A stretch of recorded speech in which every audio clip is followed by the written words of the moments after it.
Hello, boys and girls. This is David Browning. This is your Sunday reading. This is The Ballad of Reading Gaol by Oscar Wilde, Part 4. There is no chapel on the day on which they hang a man.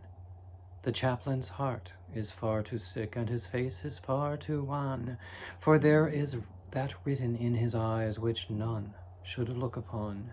So they kept us close till nigh on noon, and then they rang the bell, and the warders with their jingling keys opened each listening cell, and down the iron stair we tramped, each from his separate hell. Out into God's sweet air we went, but not in wonted way, for this man's face was white with fear, and that man's face was grey. And I never saw sad men who looked so wistfully at the day. I never saw sad men who looked with such a wistful eye upon that little tent of blue we prisoners call the sky, and at every careless cloud that passed in happy freedom by. But there were those amongst us all who walked with downcast head, and knew that, had each got his due, each should have died instead. He had but killed a thing that lived, whilst they had killed the dead. For he who kills a second time wakes a dead soul to pain, and draws it from its spotted shroud, and makes it bleed again, and makes it bleed great gouts of blood, and makes it bleed in vain, like ape or clown in monstrous garb, with crooked arrows starred. Silently we went round and round the slippery asphalt yard. Silently we went round and round, and no man spoke a word. Silently we went round and round, and through each hollow mind the memory of dreadful things rushed like a dreadful wind, and horror stalked before each man, and terror crept behind. The warders strutted up and down, and kept their herd of brutes. Their uniforms were spick and span, and they wore their Sunday suits, but we knew the work they had been at by the quicklime on their boots. For where a grave had opened wide, there was no grave at all, only a stretch of mud and sand by the hideous prison wall, and a little heap of burning lime that the man should have his pall. For he has a pall, this wretched man, such as few men can claim, deep down below a prison yard, naked for greater shame. He lies with fetters on each foot, wrapped in a sheet of flame.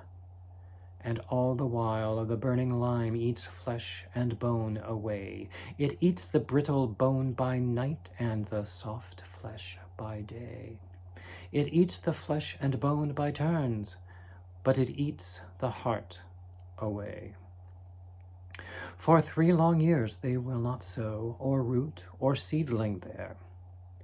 For 3 long years the unblessed spot will sterile be and bare, and look upon the wondering sky with unreproachful stare.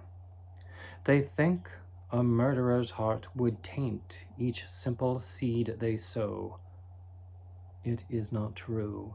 God's kindly earth is kindlier than they know, and the red rose would but glow more red, and the white rose whiter blow. Out of his mouth a red, red rose, out of his heart a white. For who can say by what strange way Christ brings his will to light, since the barren staff the pilgrim bore bloomed in the great Pope's sight? But neither milk white rose nor red may bloom in prison air. The shard, the pebble, and the flint are what they give us there. For flowers have been known to heal a common man's despair. So never will wine-red rose or white petal by petal fall on that stretch of mud and sand that lies by the hideous prison wall, to tell the men who tramp the yard that God's Son died for all. Yet though the hideous prison wall still hems him round and round, and a spirit may not walk by night that is with fetters bound, and a spirit may but weep that lies in such unholy ground. He is at peace, this wretched man, at peace, or will be soon. There is no thing to make him mad, nor does terror walk at noon, for the lampless earth in which he lies has neither sun nor moon. They hanged him as a beast is hanged. They did not even toll a requiem that might have brought rest to his startled soul. But hurriedly they took him out and hid him in a hole. They stripped him of his canvas clothes and gave him to the flies. They mocked the swollen purple throat and the stark and staring eyes, and with laughter loud they heaped the shroud in which their convict lies. The chaplain would not kneel to pray by his dishonored grave, nor mark it with that blessed cross that Christ for sinners gave, because the man was one of those whom Christ came down to save. Yet all is well.